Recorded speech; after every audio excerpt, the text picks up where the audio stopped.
Budući od rane mladosti veliki ljubitelj lepih umetnosti, posebno slikarstva, knez Pavle je odmah počeo da radi na osnivanju svog muzeja. U početku 1929. godine ovde, preko puta ovog svetog Sabornog hrama u konaku kneginje Ljubice, počeo je sa radom muzej savremene umetnosti, delo ovog velikog zaljubljenika u lepotu. On i njegovi prijatelji iz Evrope darivali su prvu takvu instituciju u Srba mnogim slikama proslavljenih umetnika. Kralj Aleksandar I ga je 1933. godine imenovao za direktora svih muzeja Kraljevine Jugoslavije. A onda desila se tragična smrt njegovog brata od strica, viteškog kralja Aleksandra I u Marseju, 9. oktobra 1934. godine i knez Pavle postaje prvi namestnik mladome nasledniku prestola kralju Petru II. Preuzimajući ovu odgovornu dužnost, dao je zakletvu da će očuvati kraljevinu do punoletstva Petrovog. I na njegova pleča odmah se svalila velika odgovornost, očuvanje celovite države kao mirenje svih onih antagonizama koje su izbile na površinu stvaranja nove države. Na unutrašnjem planu imao se suočiti sa raznobojnom politikom i nezadovoljstvima političara, a u spoljnim poslovima sa sve većim slabljenjem saveznika. Duboko svestan svojih odgovornosti, sve napore je ulagao kako bi postigao skoro nemoguću ravnotežu u spoljnoj i unutrašnjoj politici. Ipak, sam je u to vreme zapisao: moje jedino uporište je umetnost i ona me nadoknađuje mnoge stvari.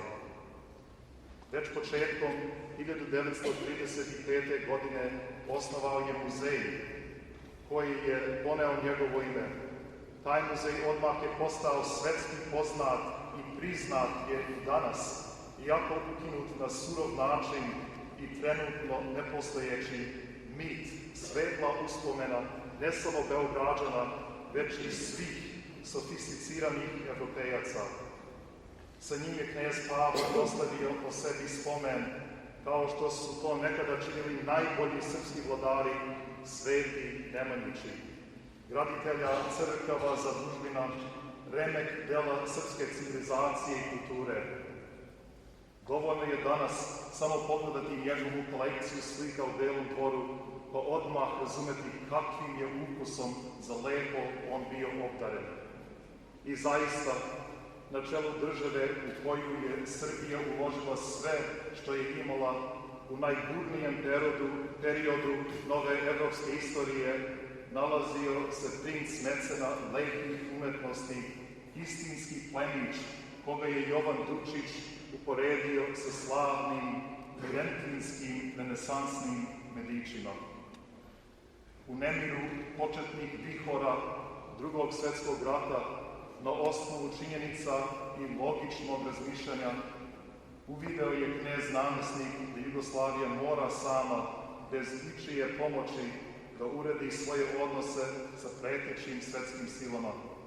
Knez Pavle je bio duboko svestan da njemu lično preti velika opasnost, ali znao je da se žrtvuje za veću stvar, bio je superiorna ličnost.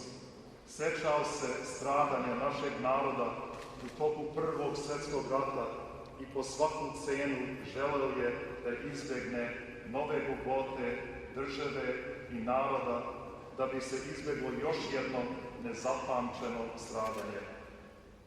I on, kao odani državni poglavar, postao je prva žrtva vremena svoje tragične epohe. Po svom hapšenju, prisutnom vojnom svešteniku, knez je rekao: jadni Srbi, šta će s njima biti? Dato mu je 4 sata da se spremi za put. U ponoć tog sudbonosnog dana 1941. godine sa svojom porodicom knez Pavle je napustio prestolnicu, u Grčkoj je predat i sproveden u Egipat.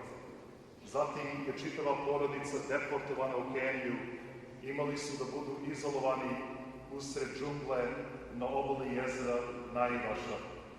Pavlu Karađorđeviću je tako započeo svoje drugo izgnanstvo. Posle drugog svetskog rata on je poživeo do 14. septembra 1976. godine. Dana 12.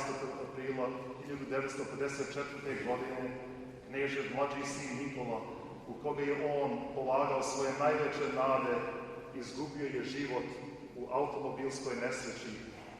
Kneginja Olga je preminula 16. oktobra 1997. godine. Prošlo je 65 godina od njegovog izgnanstva. Ispunila se, po rečima Svetog pisma, punoća vremena, da se veliki izgnanik vrati svojoj Srbiji i da se zemlji ostaci kneza Pavla, kneginje Olge, Kneževića Nikole vrate u svojoj zemlji i sahrane u porodičnoj grobnici, a njegov voljeni muzej da se otvori i da nam bude izvor koji će nas sveukupno voditi po rečima velikog pesnika Kica od lepote do istine. Amin, Bože daj, neka je večan spomen blažno počišen knezu Pavlu Karađorđeviću. We have also received the following messages which were asked to be read at this service on behalf of His Royal Highness Prince Michael of Kent and his wife Princess Aleksandra, who write the following. It is very welcome news that after a long interval, our uncle, Prince Paul, is to be honored in his own country by the holding of a befitting memorial service to mark the 30th anniversary of his death. My brother and I are very disappointed we are unable to attend the ceremony. And his brother, His Royal Highness Edward, the Duke of Kent, writes the following. I am particularly sorry not to be able to attend the liturgy for the late Prince Paul of Yugoslavia on September 14th, but am nevertheless delighted to know that the Prince is at last to be honored in this way 30 years after his death. Amen. May his memory be eternal. Večan spomen. Amen.